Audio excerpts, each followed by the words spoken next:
नमस्कार दोस्तों, मेरा नाम है श्रीकांत वशिष्ठ। आज मैं जिस मुद्दे पर बात करने जा रहा हूँ वह है भारतीय राजनीति। भारतीय राजनीति के अंदर जिस तरीके से हिंदू समाज और सनातन समाज को जातिगत राजनीति के तहत बांटा जा रहा है, ये भयावह है। भारत में आरक्षण के नाम पर जिस तरीके से हम लोगों को, सनातन को बांट कर ये अपनी राजनीतिक रोटियां सेकना चाहते हैं, ये कोई डेवलपमेंट की बात नहीं करेंगे। ये लोग किसी भी प्रकार से किसी व्यक्ति के डेवलपमेंट की बात नहीं करेंगे। ये सिर्फ अपनी राजनीतिक रोटियां सेकेंगे जातियों में बांटकर। इनको लगता है कि जातिगत समाज को उठाओ वापस से, इनको जगाओ कि तुम्हारी एक अलग जाति है, तुम्हारा धर्म कुछ नहीं है, और इसके बेस पर ये अपनी राजनीतिक रोटियां सेक कर अपने आप को राजनीति में सफल बनाना चाहते हैं।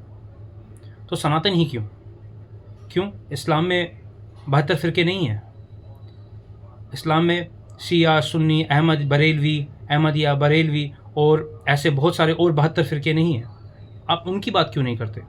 और अगर आरक्षण देना ही है तो इस्लाम में तो जाति है ही नहीं। जातिगत आधार पर ही तो हम आरक्षण दे रहे हैं। तो अगर जातिगत आधार पर आरक्षण देना है और इस्लाम में जब जातियां हैं ही नहीं, तो इस्लाम के अंदर ओबीसी, एसटी, एससी क्यों? फिर उनको किस प्रकार का आरक्षण दिया जाए? आप इस पर बात क्यों नहीं करते? आप हटाइए इस्लाम में आरक्षण को, और फिर आप कीजिए जातिगत जनगणना हिंदुओं की, और 72 फिरकों की भी जातिगत जनगणना होनी चाहिए। 72 फिरकों की भी आप जनगणना करो। हर बार राजनीतिक तौर पर हिंदू ही टारगेट क्यों? और मेरा हमारे यशस्वी प्रधानमंत्री मोदी जी और हमारे यूपी के मुख्यमंत्री मठाधीश्वर श्री योगी आदित्यनाथ जी से और बाकी सभी मुख्यमंत्रियों से ये कहना है और ये गुजारिश है कि आप 72 फिरकों की भी जनगणना करवाइए, और इस्लाम में किसी ने भी इस्लाम को कबूला है या इस्लाम को मानते हैं, ऐसे लोगों को आप जातिगत जनगणना से हटा दीजिए, क्योंकि वहाँ पे जातियाँ है ही नहीं। इस्लाम जातियों को मानता ही नहीं है, तो जब जातियों को मानता ही नहीं है तो आरक्षण वहाँ से हटा दीजिए आप। और ये कर ये सुनिश्चित कीजिए कि जो आरक्षण है वो उन लोगों को मिले जो जातियों को मानते हैं, उनको नहीं जो जातियों को मानते ही नहीं।